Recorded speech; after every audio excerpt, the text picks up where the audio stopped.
Right, I did a video yesterday saying the freaks are back, and the freaks are indeed back, but it's looking like the first reviews for Wicked for Good are not great. Not great. Mostly positive, kind of, but if you read what the reviews are actually saying, they're not great reviews. You know? To say the movie feels stretched out isn't great, is it? That doesn't imply it's a fantastic film. There's one review which quite literally states it does little to justify its existence. I mean, that's a scathing review. So, it's not great, obviously. Not brilliant. But, hey, I guess this makes sense as to why Universal cancelled the press tour. Because they did. That's my belief anyway. Cynthia Erivo said she's got laryngitis or something, and then Ariana Grande was like, I'm not going to do any interviews in solidarity with you, my clam lapping love. Anyway, which, to me, read between the lines, I reckon it was Universal that was like, nah, mate, these interviews are a freak show. Let's just stop. Let's quit while we're ahead. So I thought we'd take a look at the first reviews. Just because it's funny. Now, make no mistake, I don't believe this movie will bomb. I think this movie will make a fair amount of money. Doesn't mean I think it's going to be good, though. Doesn't mean that the individuals that are leading this movie are not absolute, well, just lunatics. Because they are, obviously. They're mental. Side note, for those that don't remember, Cynthia Erivo was the woman that lashed out at someone making fan art. Yeah, that's right. Yeah, fan art. Yeah. Mental. Actually mental. So anyway, before we dive into this, please do hit that subscribe button if you are new here or a returning viewer that's not yet subscribed. And I've got to ask, I've got to say it, but check you're subscribed, because YouTube has been unsubscribing people. And I've had a few people that, after I've said that, have realised they're unsubscribed and thanked me in the comments. So it's not just me pulling out my bumhole. It is a thing, and it's very annoying as a creator. So let's take a look, though. All right, all that spiel out the way. Let's take a look, shall we? So 74% on Rotten Tomatoes is the overall verdict. Now, Rotten Tomatoes is just an aggregator website. Whatever that means for you guys, I guess. But yeah, not brilliant. It has a 97% audience-generated popcorn meter. Now, that's because they did fan screenings last night. So, I mean, it's going to be high anyway, isn't it, really? But yeah, 74%. Not brilliant. Not brilliant. Wicked, the first one, had 88% on Rotten Tomatoes. So, not, I mean, that's significantly less. Anyway, whatever. Let's take a look.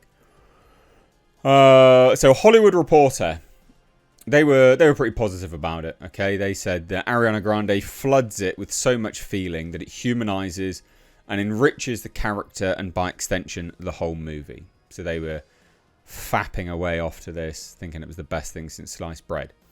Variety, however, said the film fixes a common complaint of the show, giving the pair more scenes and songs together in this final stretch, which now feels like a robust tale unto itself. So they didn't mind it.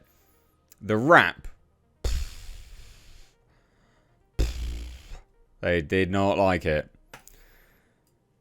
There hasn't been a pre-planned part 2 this disappointing since the second half of Andy Muschietti's It. At least nobody projectile vomits on Jeff Goldblum to the tune of Juice Newton's Angel of the Morning. Okay, now. Savage. Awards Watch said, despite stellar work from Erivo and Grande, Wicked for Good can't justify its existence as its own separate outing. And there's a few people, like that Slant magazine, said, the film is stretched out, breathless, and never really emotionally affecting, even on the level of nostalgia. And this is the thing, right? there is a running trend here of people suggesting, by and large, it just is a cash grab and it's got bad pacing and they just feel like they've just made a movie when they could have just extended the first one a little bit, basically. Which that's not good, is it? It's not great. Empire. Not quite over the rainbow then, but just enough of its colours and candour to get by. So again, like, you read between the lines even on the positive reviews, because that was a fresh review. That's not great. We Live Entertainment.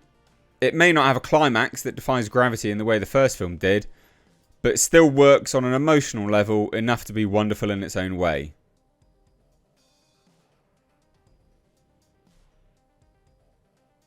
Hardly glowing praise. Awards buzz. Wicked for Good is an epic and emotionally satisfying conclusion. So very positive.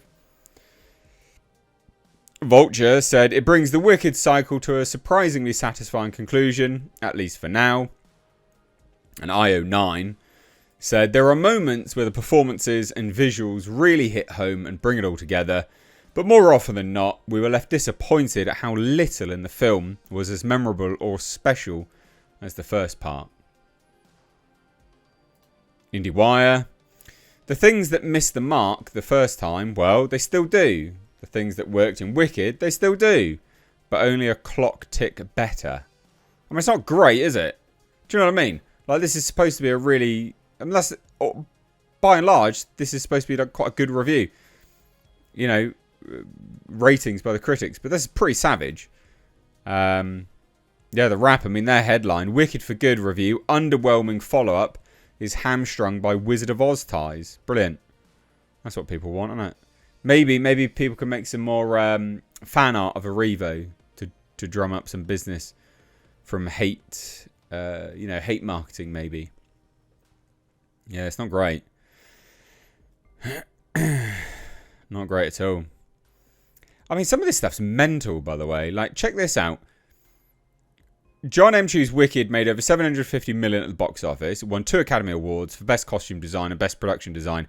And if the existence of the limited edition Wicked embossed Le Creuset Dutch ovens, priced at $450, is any indication, it probably made a lot of merchandise. The first Wicked was popular, critically acclaimed, and everyone made a lot of money. Good for them. I'd say get your bag. But the $998 Roots X Wicked small Banff bags are already sold out. Man, childless feminists have way too much money. Wicked embossed Creuset Dutch oven for $450. You're mental, mate. You're mental. Now, don't get me wrong, I like Le Creuset. Alright? I've got a salt pig of Le Creuset and a butter dish. But $450, you can suck my fat bell, mate. That is mental. So, yeah, I mean, look, obviously it's not great. You know, these first reviews are, read between the lines, even the positive ones, are not that good. Not all of them, anyway. Some are just generally pretty glowing. But, yeah. Seems to be more negative than positive, doesn't it? And that's just trying to be objective to 2 skeletons that I resoundingly despise. Anyway, there you go. Leave your thoughts down below. Take care. Bye-bye now.